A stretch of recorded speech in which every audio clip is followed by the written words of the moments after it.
What's up, everybody? Welcome back to the channel. On today's episode, we're going to be upgrading the cylinder head temp sensor on the good old S12. But some things to note. So if you go on Amazon and you buy a new cylinder head temp sensor harness, this is what they'll send you. It's kind of small gauge wiring. Clips and everything look okay.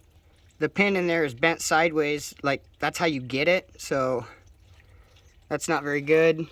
And then this was a Rock Auto cylinder head temp sensor for a Pathfinder, but the problem is the head of it is too big to fit in the adapter that you have to use to fit down there inside that little bolt right there.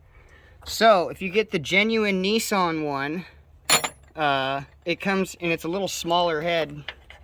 You can see the difference in them, but it'll be able to fit in the adapter. So get this one, the actual genuine Nissan one, and then if you go to Past Power, you can get a upgraded cylinder head temp sense harness that is like way bigger gauged wiring. I mean, you can just see that it's like little tiny speaker wires compared to like nice big gauge.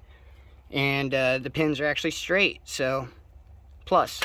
So I'll be using this one and not using this setup. It was just a learning curve for that. I saw that there was two different styles, so I was like, I'll get them both and see which one works out the best. Good thing is these sensors and connectors aren't very much. I think this one was 30 bucks and the actual one was like $22, and then this one, the Rock Auto one, was like $13, and then this harness from Amazon was like 15 bucks. So don't get the cheap stuff, go for the better stuff. But yeah, we'll get this switched over, but you will need this adapter, and I'll probably put a link, or not a link, but I'll at least put in a description of some sort of what thread this is from what to what, so that way you can order this up. And the sensor just fits right inside of it perfectly and still has enough in there for water to get around it and for the temperature to register for it. So yep, I'll be getting that installed. But also, when I replaced the fuel injectors on this thing, the lower intake manifold gasket was bad. It cracked or ripped in half or something like that. So I got a new one. This is the metal one. Don't get that fabric kind. That kind just sucks. These ones are basically reusable for life. I love those. And then I had to get the very specific gasket for underneath this plenum right there, because the original person I got it from just sopped it around with some RTV silicone even inside where the channels are. And I'm pretty sure this lays in here something like this down inside there. This back channel is for the EGR and stuff. But I'll probably even end up cleaning this thing out when I get it off, because it was real black and nasty inside. I need to get an oil catch can set up for this thing, do some better breathers in due time. It's all coming together slowly though.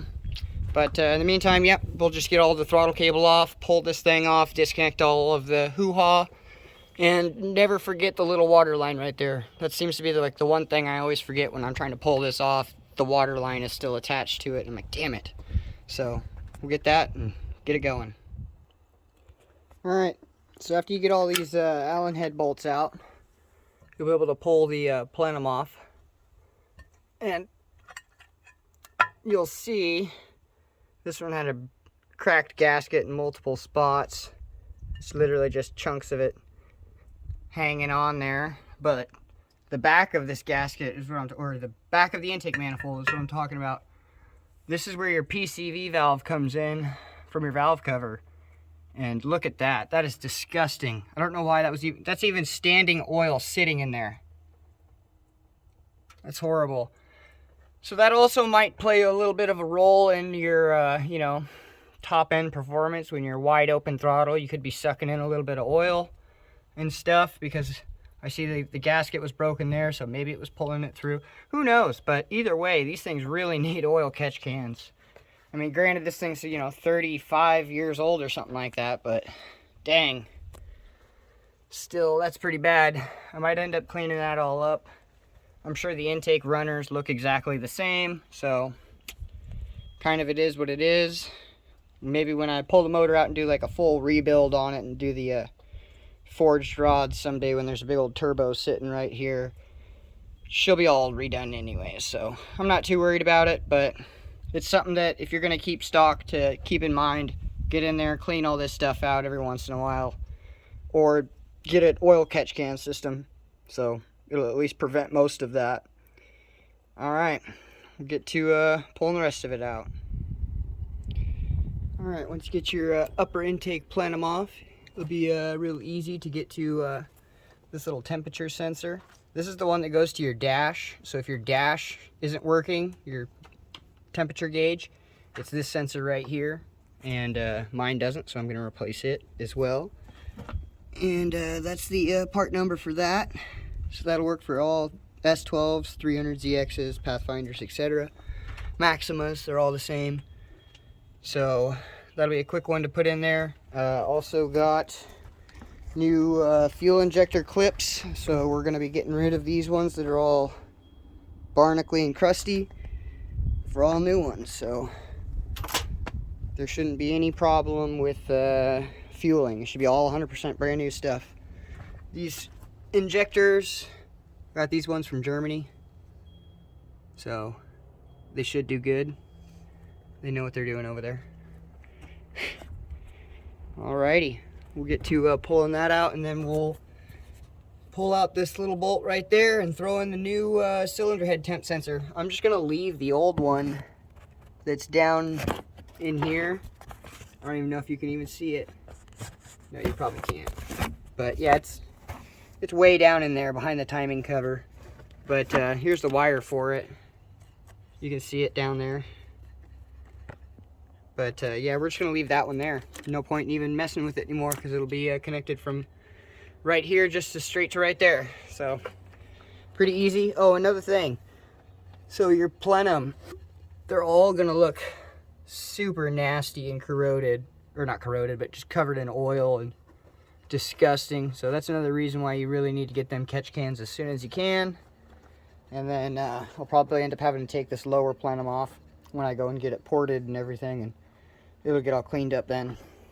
But make sure to get all the old gasket off. This is the cracked gasket that was on there, and it was just leaking through, so that doesn't help. But yeah, we'll get that on there and finish it up. Might delete this EGR valve. It's already been deleted, like with a block off plate, but I might just cut this and get rid of that as well, but we'll see. Alright, everything's all in. New fuel injector clips are in. I had to trim the corner tab of the fuel injector clip where it meets the little bolt right there, because they kind of all do that. Let's see if you can focus and zoom in. So yeah, I had to trim that little side piece off of it so that way it would click all the way down. But should be done. Now we'll see if all the connectors and everything work.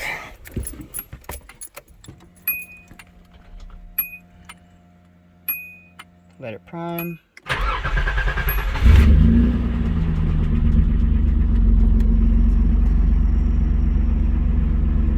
Well, I don't hear any cylinders dropped out, and actually I don't even hear it doing its little putt-putt thing that it normally does at idle.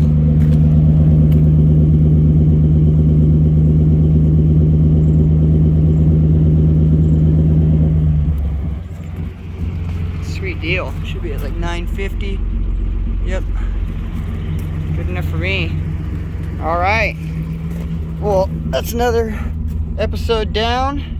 Don't forget to like, comment, and subscribe. We'll be having lots more to come.